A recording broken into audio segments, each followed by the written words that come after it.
Hello again, Rink Rats. Hope you're all doing well. Happy February.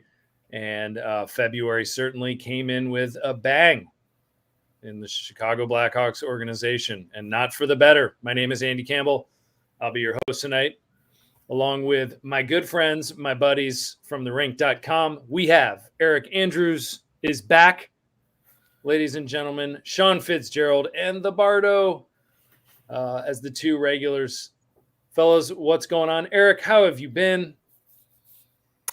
Doing all right. We've been getting a crazy amount of snow the last couple days here in Indiana. So, yep, just trying to not be buried alive and, not say anything too stupid. But some people don't know how to do that. So that's why we're here. We've heard. Yeah. Shawnee, what's going on, man? No, back at it. Talking about the most recent or past Blackhawks blunder. So, again, popular. Wear my Kyle Beach winning the cup isn't everything support shirt like I did pre-year, and the Philadelphia Phillies maroon. We're gonna say it's in honor of Juliana, and the P for Philip Thompson and his questions. I think that's awesome. That's awesome. I meant Eric Andrews for the Philip thing. I like it. Bardo, what's new in your world, my friend? How are things? Well, the week started off terrible with my Chiefs choking away a third straight Super Bowl. And then Rockwell Wirtz said, "Hold my beer, Chiefs." I could screw up his week even better. So, yeah, he can top that. He tops them all for right now. Quick shout out to our sponsors before we get rolling here, or our sponsor for that matter, puckhockey.com, puckhcky.com. Feel free to use the discount code The Rink in all caps. 10% off if you spend $100 there. A lot to ask, but at any rate, check it out. They got some good stuff. So, folks, here we are. Another Blackhawks podcast, another tough news podcast. Another podcast where we're not talking about anything progressive within an organization. Another podcast where we're talking about, a franchise that is just stuck in a bygone era, and everything that son Danny Wirtz was trying to move forward with and do what's right was completely undone, not only by Sean's internet, but by Father Rocky Wirtz at the town hall meeting last night, who just, I don't even know what we say. I don't know what to say right now. Who just opened up his mouth, and when questioned about a very, very serious issue, about the progression of an organization in lieu of the Kyle Beach scandal, a very easy question, first of all. What are you prepared to do to change your culture? It's a layup that Danny Wirtz was completely ready to answer. Bard, what happened next? Wow. Talk about, what not to do from a PR perspective. I mean, it was just completely a derailment of actually something that was going to be very, very positive for the organization. And we weren't expecting miracles to come out of it, but at least we would have had, some positive headlines after what we've experienced so far this year. But it was a disaster. And quite frankly, if, for everyone who saw the clip and heard the audio, whatever it is, Rocky Wirtz did not even listen to the entire question. I mean, it's almost like he had a preconceived notion that if anybody brings this up in any sort of way, he was just going to, just lash at them. And I don't know if something happened earlier in the day unrelated to this, cat peed in the Cheerios, who knows? Yeah. But he just completely stole the headlines, for worse, not for better, for worse. He derailed it. So, yeah. I mean, you heard Anson Carter on TNT say, I don't know if it was Anson Carter, I can't remember if it was him or someone else who said, maybe there's something going on between those two. He's got an axe to grind with him. And then Mark Lazarus, on Twitter today was like, no, like I've had great exchanges with him. I have no idea where that came from. Eric, were you just blown away, Eric? Yeah, I mean, I was watching it live, like I think probably all of us pretty much were. And I forget who was saying it in our group, but I mean, you could see just the body language of Edzo, Danny, and Jamie just being like, what is this idiot doing? Like, what is happening right now? You know, and I was saying this in our chat today too, but, you know, for my job, I work in public relations. So, of course, seeing that just made me cringe, feeling terrible for everyone else in that organization.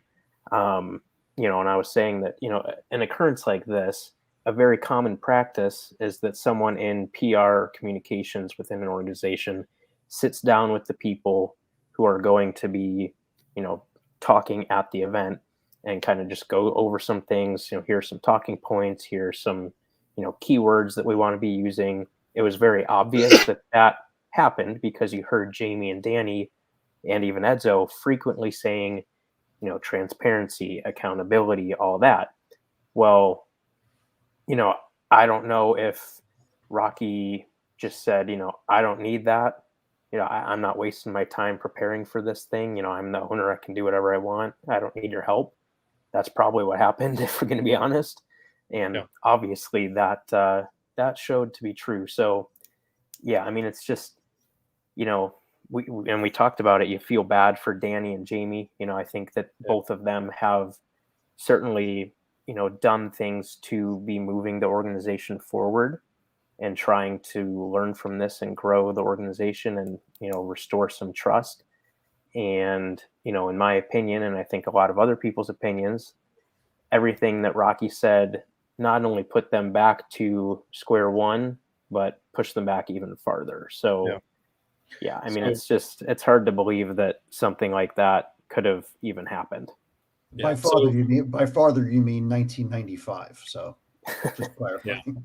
So what we're going to do right now is let's actually play the clip, and then we're going to go to Shawnee right now, whose hamster wheel is back up and working, which is great. Sean's back with his internet. But what we're going to do is we're going to play the clip for you here, folks, so you got an idea of what we're talking about. For those of you that have been that are actually Blackhawk fans that have been living under a rock of late, we're gonna play the actual exchange. This is Mark Lazarus and his question at the town hall to the Blackhawks brass, and you'll hear and see what happens. When I think much of what happened to Kyle Beach stemmed from a power imbalance between a coach and a player, and the powerlessness of a player in that situation. So what are the Blackhawks doing? What have the Blackhawks done? What will the Blackhawks do to empower a player in a similar situation to make sure that doesn't happen again? I'm going to answer the question at the end. I think the report speaks for itself. The people that were involved are no longer here. We're not looking back in 2010. We're looking forward. And we're not going to talk about 2010. I know, and I'm not either. And we're not going to talk about what happened. We're moving forward. That is my answer. Now, what's your next question? I can pick up to what we are doing today. I think no, I don't know. That's none of your business. That's none of your business. What we're going to do today is our business. I don't think it's any of your business. Because I don't think it's any of your business. You don't work for the company. If someone in the company asks that question, we'll answer it. And I think you should get on to the next subject. We're not going to talk about Kyle Beach. We're not going to talk about anything that happened. Now we're moving on. What more do I have to say? You want to keep asking the same question? You hear the same answer? Okay, ask the next question. Okay. Sean, what's it like watching that again? It's very cringy. And I paid attention more so to, like I watched it a couple times, but like clearly Danny Wirtz is just like he's shuffling his hands, like looking down. Edzo like adjusts his jacket. Like everybody is visibly uncomfortable with what he's saying. Edzo's mouth is wide open. Yeah. They're looking at Rocky just in utter disbelief of what's going on. Jamie Faulkner is going pale. Yeah. Like it was very, very, very, very bad. And like Bardo and everybody said, it sets him way back, but it also undermines Danny's credibility. That's like, what drives me crazy. Like Danny is the CEO of the Blackhawks. Him and Jamie's the president of business operations. Danny's the CEO. They said earlier in the meeting that Danny's going to have full control of the team. The general manager is going to report to him. Like Danny's going to oversee all of it. And he tries to answer a question And mind you, a softball question. It was easy. Yeah. And Rocky fully prepared. And Rocky shuts him down and then takes over. And Mark Lazarus was interviewed by Waddle and Sylvie, which for us local Chicago listeners, Waddle and Sylvie rarely to never talk about hockey. The majority of their show today was hockey. Right. Because of this scandal. And they had Mark Lazarus on at 4:15, and Mark Lazarus basically said like he doesn't have any beef with Rocky Wirtz. Mark Lazarus openly admitted it was a softball question. And then after the town hall was over, Danny said, "I'd really like to talk to you about what we've done." Like they've actually done stuff to try to be better. Jamie and Danny have done all that stuff, but it's gotten totally lost because Rocky, for whatever reason, thinks he's invincible, untouchable, doesn't have to answer for this, that Kyle Beach in the lawsuits were a nuisance, or maybe, as Lazarus said in his interview, maybe he was upset about the new lawsuits that are coming out that just were revealed today. Yeah, that could very well be. I mean, that could have been the trigger right there. Yeah. So the new lawsuits and kind of saying, oh my gosh, I thought we were behind this, and now I thought this was behind us, and now we're going to have to deal with it again. You know what, buddy? Tough shit. Excuse me. Yeah. Right. Kind of language, but I mean, and it was very much like, I'm a Wirtz. I tell you what to do. You don't tell me what to do. Right. You know, the attitude. I mean, and I'm sorry, Bardo, go ahead. No. I was just going to say, you know, like Eric, I also work in PR, and you know, one of the things that, you know, we coach clients on whatever industry they're in, it's not really about the question, it's about the answer. You know, don't focus necessarily on what the question is. Use the answer as an opportunity. That to me is the key, is that this was an opportunity for them to basically deliver a narrative as to where they are going from a culture standpoint and how they are changing things and how they are transforming things. And they flat out failed on that. That's a big, major F up on their part. Major failure. Well, I don't know. And I don't know how any of you feel about what I'm about to say right now, but I don't know as how much of it is a we versus an I thing here. I mean, unfortunately, everyone's going to associate the Blackhawks with Rocky Wirtz. I mean, this is a guy who could do no wrong a few years ago, who you know would be trotted out on the United Center ice, and the place was chanting Rocky like he was Stallone. Now he should never be out in the United Center in public again. After that, but to your point, Bart, and you, you know, Shawnee, you mentioned this, Bardo, you touched on this as well. You know, Danny Wirtz, you know, through this, and Jamie Faulkner, I mean, they've been catalysts for change within the organization. They've been actually doing a very good job, and they're trying to transform this thing. And, you know, as I wrote in my article today, the only mistake I believe that Danny Wirtz has made in this whole thing is inviting Dad to the meeting. And to make that comment. And it's just such a shame given the work that he's done. And when he tried to interject, Dad was just like, hey, shut up, kid. Yeah. Did anyone notice the shoes Danny Wirtz was wearing? Those are awesome. Original, the 1985 Jordans. Yeah. But the black with the red trim, I mean, just straight fire. So, you know, one more point on this is that I mean, we talked about the reaction of those who were up there on the stage, and you know, and the journalists and their reaction and all that, but weren't they in front of paying, like your kind of your biggest paying customers, their season ticket holders? They were invited to this event, and this is what they get out of it. It was right. It was pre-scripted questions. Like, this was the easiest thing in the world. It was a softball event, totally. Yeah, it was literally to tell them what they were doing, and then he was angry, and I'm sure Andy will play that clip of Philip Thompson asking. I think ultimately Rocky Wirtz, I think is he's over the negativity surrounding the franchise. Right. He wants it to go back to that 2010 through 2015 hockey related buzz. You know, they were the toast of the town. They were a model organization. Now they're honestly looked at as an absolute embarrassment in the city and in the NHL.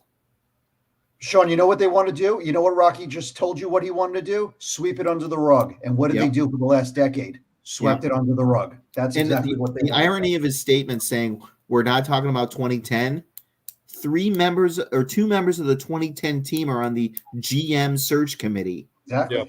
Every night, every promotion night is honoring a member of the 2010 Stanley Cup team. Mm-hmm. So he doesn't want to talk about the bad stuff about 2010. He wants Right. to talk about only the good. No, so he wasn't done. He then launched into Phil Thompson. Poor Phil Thompson, great young reporter. Went right after Lazarus, defending Lazarus in a sense, and with a follow-up question. And it didn't stop there. We're going to play this clip, and then we're going to defer to Eric for some more thoughts on this. So give me one tick here while I load this guy up.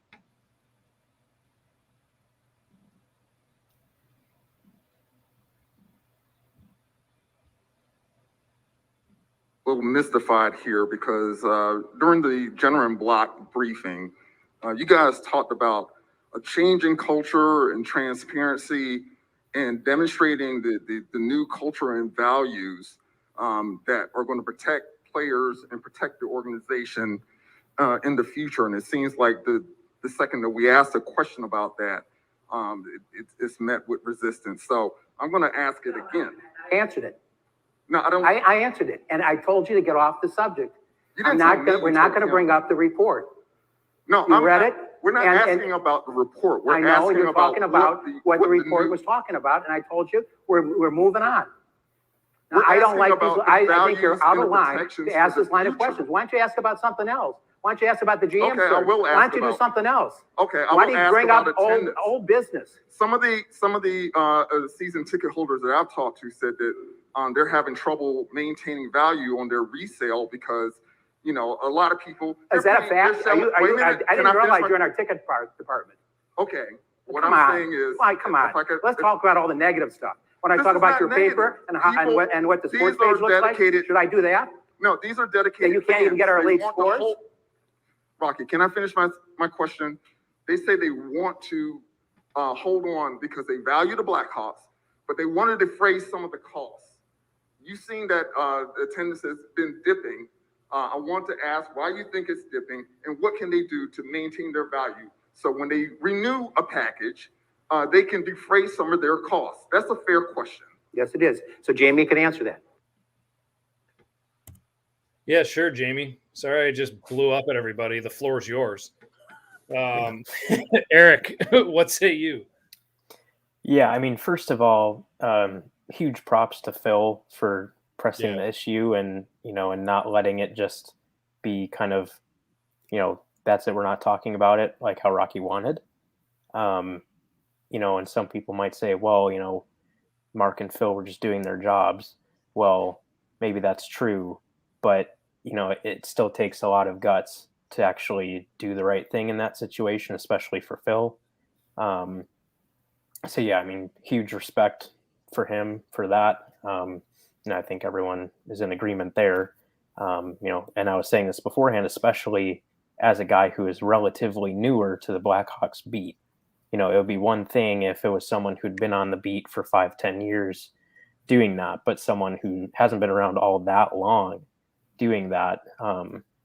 Huge props to him for doing that. But yeah, I mean, it's just, it's almost like that. Well, that made it worse because, I think most people, could probably tell that Phil didn't come into the night wanting to talk about that. He clearly had the intention of asking a question about the tickets and attendance and all that, which is perfectly, fair and good. And an important question too.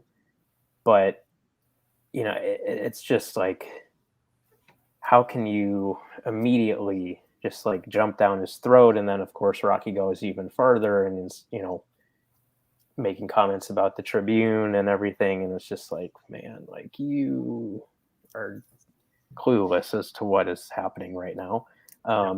One thing I did notice, I forget at what point of the video it was, but Rocky said something and you can notice Jamie just kind of like laughing, like, is this actually happening right now? Mm-hmm. And then regains composure. It was right before he threw it to her because I just saw it. Like when he said it, she was like shaking her head like, like, is he really still talking? Like, yeah. Well, there was a second time too in the middle of it, but yeah, I mean, it's just, yeah, all three of them again, just like very uncomfortable when he's talking, obviously, and yeah, I mean, I don't even know what you can say about it anymore. I mean, it's just like, how does that happen? I don't know. Edzo had the like, I'm trying to see far away, kind of squint, something like that. / I'm on The Price is Right, and the prize that I'm playing for is a dresser, and you're like that kind of thing. Yeah, I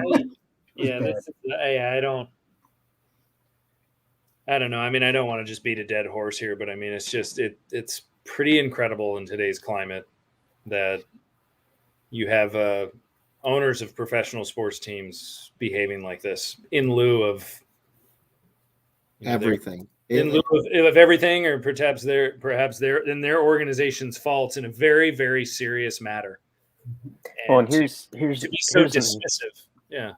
Here's another thing too. I mean, I think it's always been fairly clear, but especially now, that Rocky really only cares about money and making money. I think he clearly doesn't care about people as much as they claim he does. Right. And, for someone that, legitimately has been very successful in the business world, not only with the Blackhawks, but also with the family's, alcohol business, obviously he knows a thing or two about making money. And it blows my mind that someone who cares so much about making money could not see, how destructive his comments were. And I don't think he has any idea how much money he just cost himself by the things he said last night. Yeah. Well, that's interesting. But I saw the back page of one of the papers. I think it was the Sun Times, that had his mug on it, talking about the tirade and all that. I just sat there and I was wondering, like, what would have been on the back page? Because clearly at that point, it was in the evening time. They probably had the cover of the paper kind of like figured out. And it's like, all of a sudden this happened. And it's like, whoa, it's like they did a total 180. Yeah. Everybody, there's nothing really good coming out of the Black. Like, the team stinks. They don't have a general manager. They already had this scandal this year. Nobody goes to the building, and you just piles onto that narrative. I mean, it's all bad. I don't understand. Like, he kept saying, like, ask about something positive. There is no positives. No, there's nothing positive going on. There's nothing positive about it right now. Yeah, and then the only other thing that I can possibly think of where his head was at, and I can't remember which one of you mentioned this. Maybe it was Bardo, maybe it was Eric, but the idea that today there are additional lawsuits that hit the media, that hit the Twitter universe, and perhaps he was trying to put that conversation to bed before that came up at the town hall to the public, before it was, went into mainstream media, that a reporter had gotten wind of it and they were just going to blurt it out. And so he wanted to shut that entire conversation down for something that maybe they weren't prepared for. Well, that's the only, if there's any logic in this at all with his outburst, that's the only thing I can think of. Well, the interesting thing is that you have this event, and let's just say Rocky behaves himself, and then it's like this lawsuit comes out, or these 3 new suits, whatever they are. It's like, you could also argue, well, was all that fake based on what we just heard? So we'll never know, but it's just interesting how it could have played out potentially. People would have looked at it as kind of like a big, phony sideshow. Like, they would have known. Of course they knew about the lawsuits. Yeah, but yeah, I agree with you, Bardo. Like, at least questioning that, at least we could have questioned their motives. We know exactly what Rocky's intention was. Yeah. And one other thing, I think, perhaps, I mean, think about it. He's a CEO. He runs Wirtz Beverage. He's in a position of power. How many people actually question his decision making in any way, shape, or form, regardless of if it's a softball or not? When he felt he was threatened, and he's probably been in power of some sort his entire life. Of course, he's going to react that way, because that's the way he's reacted his entire life. Because nobody can touch him. Yep. So it's. Yeah. And after that, I think Andy will probably segue to this. I think Eric brought it up or said something about it. The general manager search. I know Rocky wanted to talk about that, but Lazarus had mentioned on his interview earlier, and I think Eric had said some stuff about it in our chat, that candidates are withdrawing their names from consideration after Rocky's outburst. That is not a surprise whatsoever, if that's true. I mean, why would you want to go work for that organization right now? Who reported that? Lazarus mentioned that he talked to some people. They may have been long shot candidates, and Kevin Weeks from NHL.com and the NHL had a statement about it, and he was considered in the running for either the general manager or the president of hockey operations that currently doesn't exist right now. Mm-hmm. And he took a shot at the Blackhawks last night, so clearly he's not interested in the job anymore.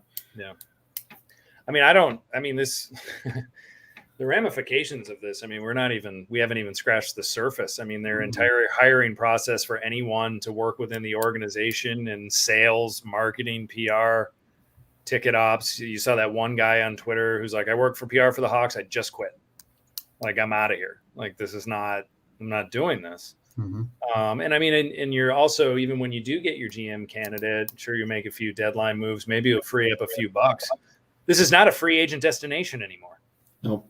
And who on earth wants to go, play where you have no idea the culture is? You can't guarantee that you're going to be protected if there's an issue, or Wayne Wayne Gretzky brought it up yesterday. Yeah. Gretzky said that very thing. He said, if I'm a parent, my 18-year-old son right now gets drafted by the Blackhawks, I'm worried about, if they'll be protected by the organization or not, which is an awesome point. So, he in a matter of minutes, things went from maybe this organization starting to come back a little bit to rock bottom, or what we thought was rock bottom, until GM candidate Peter Chiarelli, I believe how you pronounce his name, was mentioned. TSN mentioned that Peter Chiarelli is a realistic candidate for the general manager job. Wow. Eric, I saw you shaking your head. For those of you that don't know, Peter Chiarelli, first of all, he was a previous GM of the Boston Bruins and Edmonton Oilers, and wore out his welcome very quickly at those places. And Eric, what do you got? Well, going back to, previous things and tying it into this, I still do have confidence in what Danny and Jamie are doing and trying to do. Absolutely. And, so in that regard, I am at least optimistic that a good decision will be made for the general manager. Mm-hmm. And in my opinion, Peter Chiarelli is 110% not a good decision for the general manager. I think, again, that's kind of just taking a step backward, not only on the ice, but off the ice. It's another retread of the old boys club. Right. And, obviously he hasn't had much to show for in his work over the last few years. So yeah, I'm a strong believer in the fact that they need to get actual fresh eyes on this and try to move forward rather than fix things or do things the old way or whatever, you want to call it.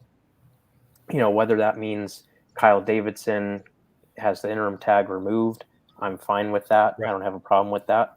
Mm-hmm. But, I think there's something, for bringing someone from completely outside in, but Peter Chiarelli is not that person. No. Pardo, what's one thing that's interesting is that Chiarelli started his career in Ottawa in the front office. He was an agent before that, and I believe it was 99 that happened, and that was the time where Hossa was there. Right. So there's an interesting connection there. So I wonder, how that's going to kind of play itself out. But yeah, to me, this is like a recycled GM who, had tremendous talent up front and made obvious draft picks, with Connor McDavid among others, and in Edmonton, but couldn't build a team.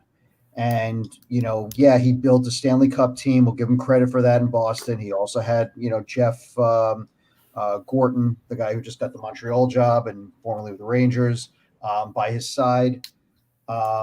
So he gets credit for that. But, terrible job in Edmonton, even though he had the best players in the league, between Draisaitl and McDavid.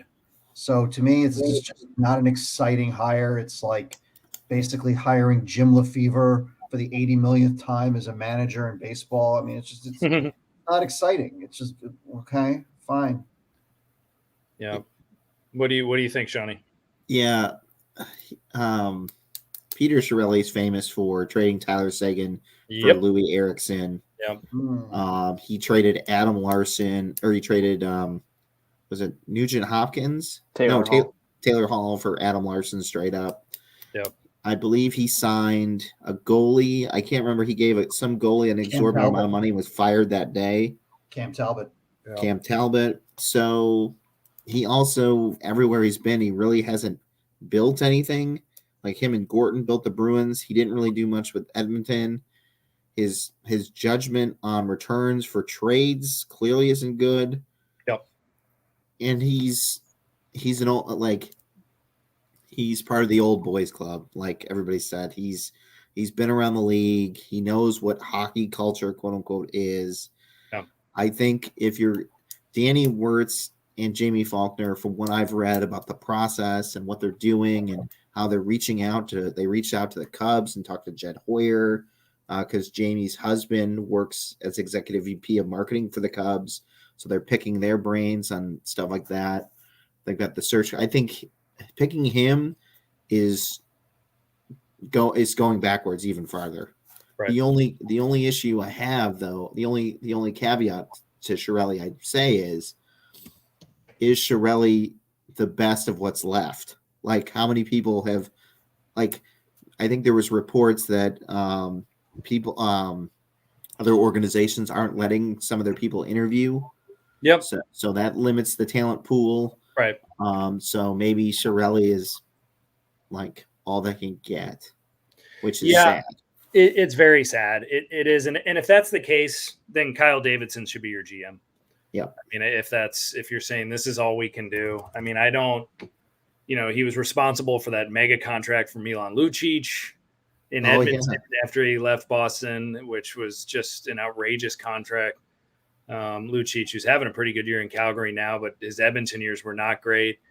Nathan Horton, he let walk right after 2013 to the Columbus Blue Jackets. So if, those of you that were on the podcast last week that were saying, oh man, the Taves and Kane might just walk out the door. Well, if Chiarelli's in charge, we might just see that. Lost Nathan Horton from nothing when the Bruins were right there with the 2013 Blackhawks. I mean, they were. I mean, that series had everything. It was going to Game 7. Yeah. Had that fluke play, those fluke 2 goals not been scored. Yeah, I mean, the Bruins were up 2-1 in that series with Game 4 in Boston. And that game went into overtime, and Seabrook ended it. Boston scores that goal, 3-1 Bruins, and big trouble for the Blackhawks. So, that team really fell apart. And, until Sweeney took over and mended it for another run in 2019, they were out of playoff contention in 2015 and 16. So this is not a good idea. I think we've kind of cemented that. And, I'll just reiterate what I just said. If this is it, Shawnee, if what you're saying is true, like this is kind of the last straw or the last candidate with any sort of credibility to it, you either appoint Kyle Davidson permanent GM, or you call up Mike Smith and see if Alexei Zhamnov still wants to play. So, those are your options. The other name I'm waiting to hear, who I think is available, is Mike Gillis. I have a feeling that name is going to come up. That might come up. All right, that's nice. Gate would be yelling Mark Hunter. He's still available. I mean, I don't think. I think he'd leave the OHL to get a shot, another bite at the apple in the NHL. Isn't he in Toronto right now doing something though? No, he was in Toronto. I thought he went back to the London Knights. I think he went to London. Yeah, I think he went back to London. Back in London. Okay. Yeah. Gotcha. As long as we don't hire anybody who was recently running the Minnesota Wild, I think we can't get much worse than. Chiarelli's pretty bad, but if we hire anybody who's running the Minnesota Wild, yeesh. previously to this current regime. Right. So at any rate, there's no good news coming out of Chicago, folks. There's no joy in Mudville. Hey, there is some joy. Kendall Coyle. Oh, yeah. Scored a goal today. And I believe the women's Team USA won 5-1 today. Yep. Awesome. Graduate of the Berkshire School, pride of Northeastern University. Kendall Coyne, way to go. I think she is a member of the Blackhawks, too. Blackhawks front office, great. Yeah. She's awesome. And she flies. Rockets on her feet. That's for sure. That's something. Let's give somebody a little positive. Yeah, something. We'll give something out there. Something out there in the Chicago hockey world. So, at any rate, guys, any closing thoughts? We're doing a brief one tonight, a little bit of a lightning round. We just wanted to make sure that we're keeping our faithful fans plugged into everything that's going on with our not really beloved anymore Blackhawks, rapidly becoming the team we love to hate. And maybe a couple years from now, we'll be singing a different tune. But boy, it's been a rocky road, pun intended. Yeah, it's been tough. Any final thoughts, fellas? Shout outs?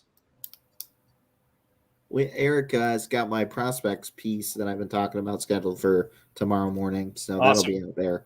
Looking forward to it. Everyone, look out for Shawnee's prospect piece. For those coming at me about my Kirby Doc comments, I'm ready. Bardo, anything? I got nothing. Okay. This week has kicked my ass in between the Chiefs and now the Blackhawks. Yeah, not your week. Yeah, I need baseball season to start. And you might lose Eric Bieniemy to the Saints. He's going to interview with them. That's fine. As long as they don't lose Reed, I'm totally fine with that. There you go. Eric, final plugs, final thoughts. Not too much more to say. I mean, I guess one other thing I might say is, to your point of, is Chiarelli the best of what's available? If he is, then just wait until the off season. Yeah. Like, I don't know why they all of the sudden have this urgency to fill the spot. Yeah. So, yeah, I don't know. I mean, it's like if there's really no one available that is the right answer, just wait. And like what Sean was saying, if there are, people in other organizations where the team didn't want to let them go prior to the deadline, okay, that's fine. Just wait. Just, cast a wider net, see what happens. It's not going to be a worse pool of candidates than it is now. Yeah. So just one other thing to say there, but yeah, if he's the candidate, if he's the only candidate left, what's the hurry? Yeah. I don't know. Let's see what Davidson can do. What if Davidson pulls a few rabbits out of the hat, and then you got your guy, right? Yeah. Elliot Friedman said that Theo Epstein could be brought in. I think I mentioned that kind of in a joking, half-hearted way a couple of weeks ago, but Elliot Friedman, at least he'd be another guy with front office experience, not hockey necessarily, but the best leaders and stuff like that don't necessarily need to know.